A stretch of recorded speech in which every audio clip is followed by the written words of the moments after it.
So we are continuing this series as our kind of journey this summer through the Gospel of John. And again, we've seen now for several weeks just how John has been building this case and explaining to us who Jesus is and how we can be saved through him. And so as we open to chapter 9 this week, so if you have your Bible with you, I encourage you to open up and with me to John chapter 9. And this chapter is a continuation of the same festival that we've seen in these last 2 weeks. And he still takes place, the same place in Jerusalem, but yet this is an entirely different situation than what we've seen in these last few chapters. This story in chapter 9 is given in a narrative form, again, just like the other miracles we've seen in previous chapters. And so this gives us kind of a nice break from these heated conversations and debates that Jesus has been having with the Pharisees. So again, we get to jump into just another miracle. Again, we've not seen a miracle happen in several chapters, but we also, again, not only just see a miracle, but I can get a story, right, instead of these conversations. So again, I don't know about you, but for me, it feels like a nice break. Kind of like the weather this morning from the heat, right? It's a little break.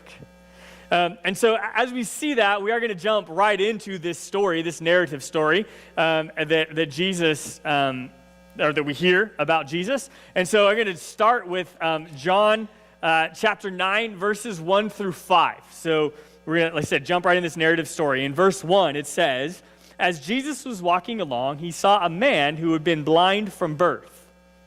Rabbi, his disciples asked him, 'Why was this man born blind? Was it because of his own sins or his parents' sins?' 'It was not because of his sins or his parents' sins,' Jesus answered. 'This happened so that the power of God could be seen in him. We must quickly carry out the task assigned by us, by the one who sent us.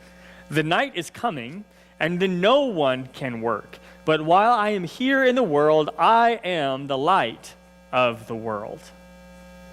Now, we're going to pause after these first 5 verses. Just because, again, this introduces us to this situation, this story. It sets the stage. Okay, now, we start off, again, with this question from the disciples that is directed towards Jesus. And this question was, hey, we see this man, this beggar, this blind guy. Everybody knew him, right? And they knew that he was, again, he hadn't gone blind. It was not an accident or a disease. This man was born blind.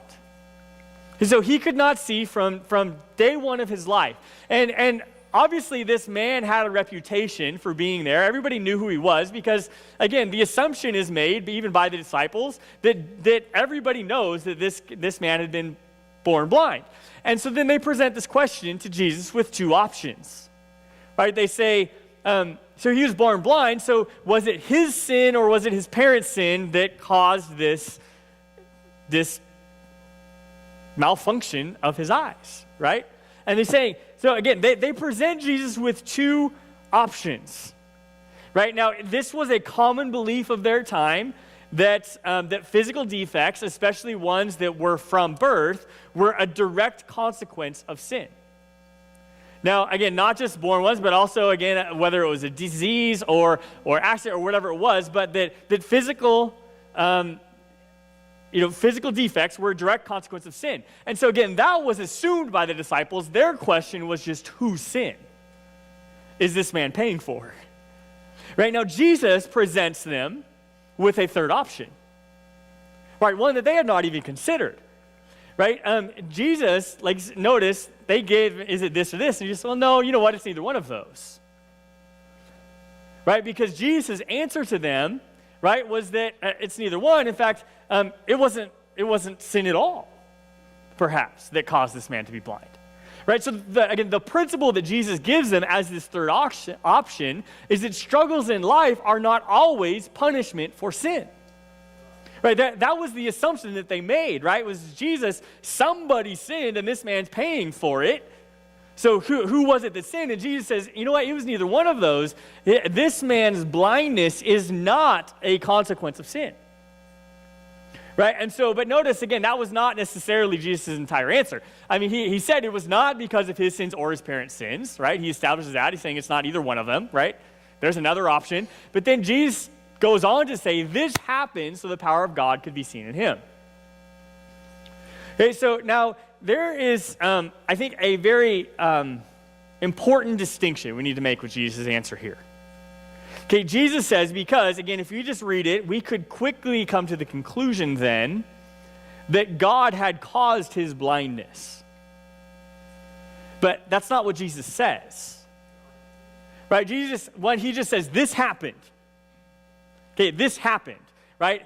And so because it happened, now the power of God can be seen. Okay, so again, he doesn't say that God caused it to happen. He said, but that now, because it happened, God can work. Okay, so this not only is it not a consequence or punishment of sin, but we also realize in that is that, again, God didn't necessarily cause this, but obviously, as God being a sovereign God, God did allow this man to be born blind. Right? Because again, we all believe in the power of God. We know that he has the power to heal. Right? Jesus has shown that over. In fact, Jesus is about to show that power in this man, but yet he's starting out just saying, this happened. Right? And knowing now if bad things happen in our world, which again, we were reminded through the headlines of this week, once again, that bad things happen in our world. Right? They happen every day. But that it was not a direct consequence of a sinful decision. In fact, again, God does not cause everything, but God can use everything. And Jesus establishes here, he says, hey, this man was born blind, and he was born blind because we are in a fallen world. Right? And because of that, we have, since Genesis 3, bad things happen just because they happen. Right? Because in Genesis 3 was when sin entered the world. Right? And our world started in this downward spiral of evil. Right? As it continues to move. And so, again, God did not cause this, but what Jesus tells him, it says, I didn't cause this man to be born blind. It was not a direct consequence of sin. Bad things just happen because that's the way the world is after the fall. But I can use this, right? Because bad things happen, now you can see true power released from God. Right? Paul reiterates this concept in Romans chapter 8, again, a very famous verse, Romans 8:28. Where Paul establishes, now we know that God causes everything to work together for the good of those who love God and are called according to his purpose. And again, this is the same thing as in Jesus' statement, one that we can, if we read it without the proper pauses in it, we can assume that God causes everything. But notice that there's no comma or period after that phrase, God causes everything, right? That's not true. God doesn't cause everything, right? We are in a fallen world. But God causes everything to work together. Right? God causes everything is not the end of the statement, right? The statement continues. God causes everything to work together for the good of those who love God. Which, again, Paul makes the same distinction Jesus makes. He's saying God doesn't cause everything to happen, but he can use everything in our world. And notice, again, Paul tells us, right, what is he going to use it for? He's going to use it for his glory. He's going to use it, for the good of those who love him, right, and who are called according to that purpose. And so allowing and causing are not the same thing. And Jesus starts this basis of saying this man is just a victim of a fallen world. And that's why he's blind. Right? But then, and again, Jesus is setting the stage, right, for this miracle that he's about to do. And so we're going to continue on in the story in verse 6. And so then this is what Jesus does. Then he spit on the ground and made mud with his saliva and spread the mud over the blind man's eyes. And he told him, go wash yourself in the pool of Siloam. Siloam means sent. And so the man went and washed and came back seeing. His neighbors and others who knew him as a blind beggar asked each other, is this the man who used to sit and beg? Some said he was, and others said, no, he just looks like him. But the beggar kept saying, yes, I am the one. And they asked, well, who healed you? What happened? And he told them, the man they called Jesus made mud and spread it over my eyes and told me, go to the pool of Siloam and wash yourself. So I went and I washed, and now I can see. Well, where is he now? They asked. He says, I don't know. Then they took the man who had been blind to the Pharisees because it was on the Sabbath that Jesus had made the mud and healed him. So as we, again, see this story, this miracle, right, that Jesus, heals this man, he can see. First of all, let's just kind of insert ourselves into this story a little bit and think about this man's perspective. Okay, he's blind. He's been blind his entire life, so he's never seen anything, right? But one of the things about the human body is when we have, one of our senses doesn't work, typically our body compensates for that with heightening the other four, right? So as this man couldn't see, we can probably safely assume he can hear really well. Right? Now, obviously, he knew it was Jesus, right? But now think about, again, there's this conversation going on with the disciples right there. They're talking about him right in front of him, right? As the disciples ask Jesus this question, Jesus kind of established this. So, and then Jesus, establishes these first 5 verses, and then we get in verse 6, and Jesus starts kind of working up a loogie. Imagine what this guy hears. Right? He's like, oh, Jesus is here. I hear talking. I understand. And then he starts hearing.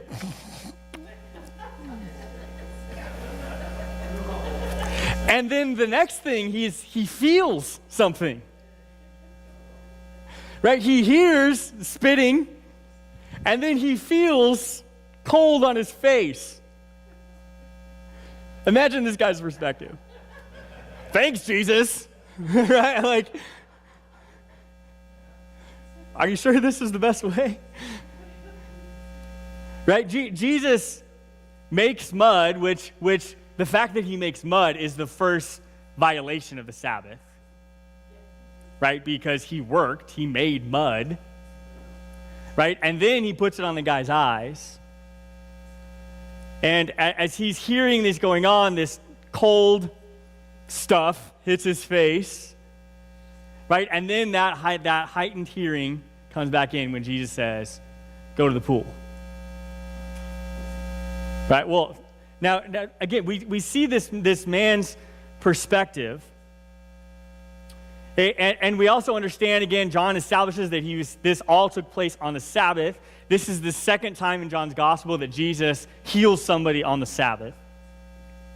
Okay? And as we realize this, and the situation that this man is placed into, again, the principle that we can learn is that everyone can find healing by following Jesus' commands. Because note, when was the man healed? Okay, the man was not healed when the saliva mud mixture hit his face. Right? The man was not even healed, right, by hearing Jesus. Right? The man, he had to get up and go to the pool and follow the command that Jesus had given him before he was healed. Right? So, again, Jesus kind of tested this man a little bit. Right? He's saying, if you follow my commands, you will be healed. Again, Jesus knew this, right? This guy didn't, right? He was just following directions. This man was facing impossible odds. He had no hope for ever being able to see. Right? But yet he was still obedient to Jesus and did exactly what Jesus told him to do. Right? So we can find healing if we follow Jesus' commands. Right? If we actually do what he tells us to do, we can find healing. Him being able to see was so impossible, right, that it created confusion among the crowd, right? By them, they're even looking at it going, is this really the guy? Right? Because now he can see us, like, again, everybody knew him, right? They're like, but that's it. It's impossible for this guy to be able to see. Right? So it can't be him. They're like, no, it is him. And he's like, it's me. Right? Like, I'll tell you, it's me. Right? And then this again was his reaction to them and all the confusion. He told them being the crowd, the people that are questioning, is it really you? He's like, yes. Right? He said, the man called Jesus, he made mud and spread it over my eyes, which probably a little asterisk like, and that was really gross, by the way.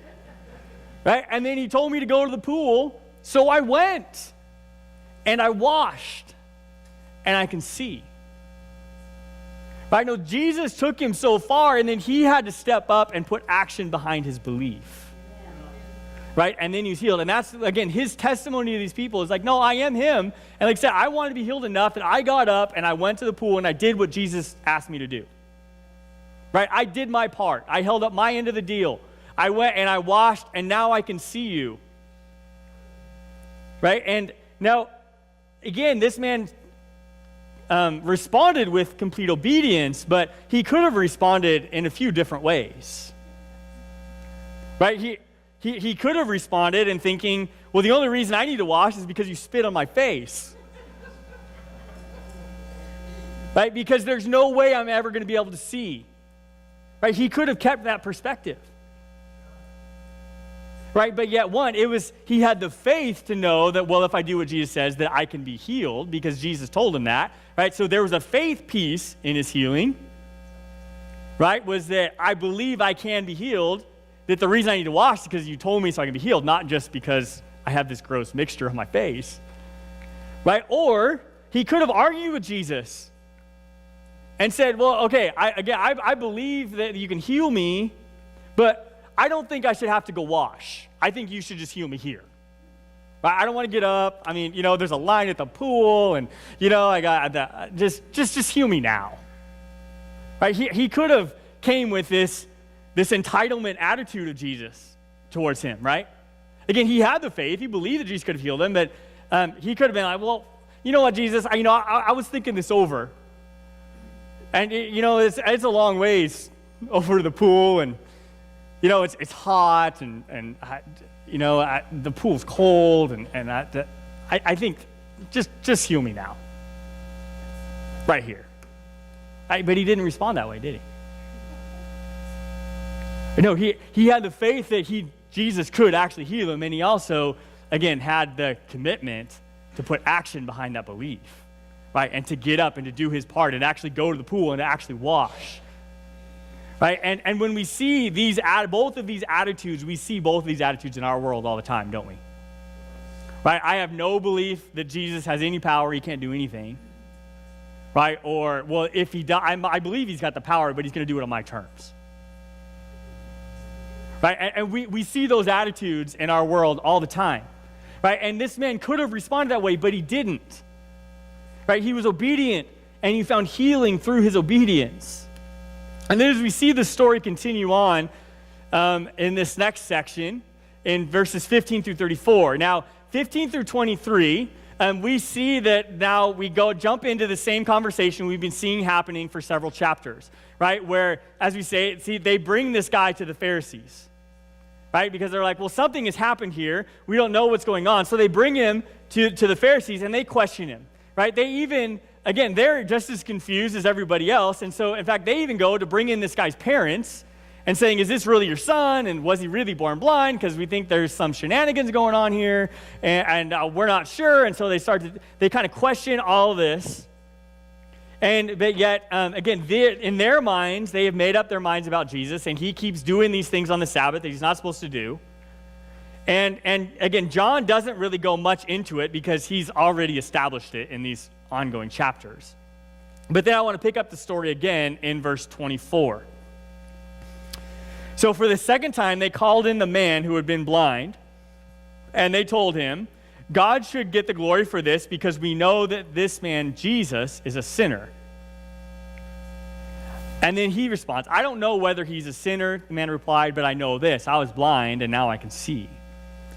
But what did he do, they asked. How did he heal you? Look, the man exclaimed, I've already told you once, didn't you listen? Why do you want to hear it again? Do you want to become his disciples too? I'm sure they loved that response.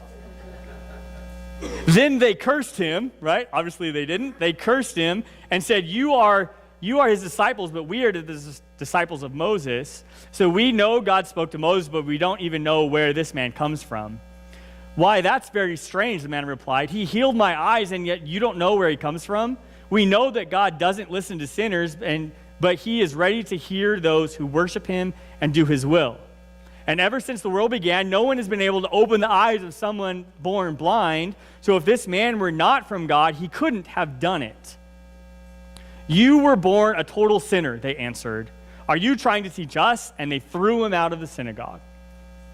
Now, in this interaction with them, again, this is an interesting debate between this healed blind man and the Pharisees. Now, again, remember, this guy was born blind. He was an adult. I mean, his parents said that. He's like, he's an adult. Ask him. Like, this is not a problem, right? And again, this is a man who was uneducated with no formal training. Right? That's why he was a beggar. And yet, he ends up teaching the Pharisees a lesson by his logic. Right? This man who has no education and no formal training, yet left the most educated and the most powerful with no answer. Right? He talks back and forth. And so notice they didn't even know what to do with this guy. They were now not only offended by Jesus, but they were also offended by this guy who wasn't supposed to know anything, who's teaching them lessons. And so they respond to that with the only thing that they know what to do in that moment when they're being humbled and taught by this guy. They just kick him out. Right? They're like, "You know what? We don't want to listen to you anymore." Okay, because they had no other option, did they? Right? This man was schooling them in the logic of Jesus. Right? And so their response was, "We'll just kick you out." Because the principle in that we see is because no one can argue with a changed life. Amen. Right? The Pharisees, they had all the education, they had all the formal training, they had everything that they, had in their minds about Jesus, but there was no argument with this guy. Because what was his argument? His basis was his changed life. Right? And they had no response to it. Right? They knew that they were beat, so they just kicked him out. Right? Because notice, again, very simple response that we see in verse 25. They're trying to debate with him. They're trying to do all this. He says, "You know what? I don't know. Right? I don't know." He says, "But this is what I do know. I know that I was blind, and now I can see." He's like, so, you can talk about your debate and all of your education and all these things that you know, like, that's fine. Go ahead and talk about it because it doesn't matter to me. Right? Because my life is changed. Jesus healed me. And that's all I need to know. Right? And they had no argument for that. Right? They had no argument. There was no explanation for his changed life other than God did it. Right? And that was all that he needed. Because the debate over the facts didn't even compare. Right? The debate over the facts don't even compare to the testimony of a changed life. Right? And so we see the power of his story come out in this. And I think in that is we also realize all of our stories have the same power. Right? All of our stories have the same power. If God has changed your life, then it is a powerful story. Right? And the facts and the debate and the Bible isn't true, whatever they want to say, does not compare to your changed life. And so, as we say, again, that's one of the reasons why we want to look at our own journey stories and say, we need to share our stories of how Jesus changed our life because the facts don't compare to our changed lives. Right? And that's why we want to make these My Journey stories and these videos that we can share with people. And so, again, we've got that set up, and that's kind of part of our vision is that we'll record our stories. And so we can post them on our website, and we can show them in our services, and we can put them on social media, and that people can see the power of God working through our journeys. And so, again, we've got this set up to record our stories. And so Rusty, who's standing up back there, everybody turn around and say, "Hey, Rusty." Look, he's waving. Okay, you talk to that man about when to record your story. Okay, because he's set up to record your stories. And we're going to get them all edited together, and we're going to post them everywhere. Because nobody can argue with a changed life. Okay, and we're going to, again, celebrate what God is doing in each of our lives. So whether, again, and Rusty's got some papers that will help you kind of write out your story. Okay, we got set up where, again, you can write it out, type it up, we'll put it on the computer, and you can literally just read it in front of the camera. Okay, and I said, let's record videos. Let's record as many of them as we can, because nobody can argue with a changed life. Right? And we're going to use those, again, to bring people to Christ. And now we see the conclusion of this story in verses 35 through 41. So let's read the conclusion, starting in verse 35. It says, "Then when Jesus heard what had happened, he found the man and asked, 'Do you believe in the Son of Man?' And the man answered, 'Who is he, sir? I want to believe in him.'" Let's just pause here to realize, again, this man has never actually seen Jesus before. Right? His interaction with Jesus, he was still blind. And now he's been walking around and notices they question him, he didn't know. And now Jesus is standing in front of him, and he says, "Well, who is he?" Right? Because I want to believe in him. And then he says, Jesus responds in verse 37. He says, "You have seen him, and he is speaking to you." "Yes, Lord, I believe," the man said, and he worshiped Jesus. And then Jesus told him, "I entered this world to render judgment, to give sight to the blind, and to show those who think they see that they are blind." And some Pharisees who were standing nearby heard him and asked, "Are you saying that we're blind?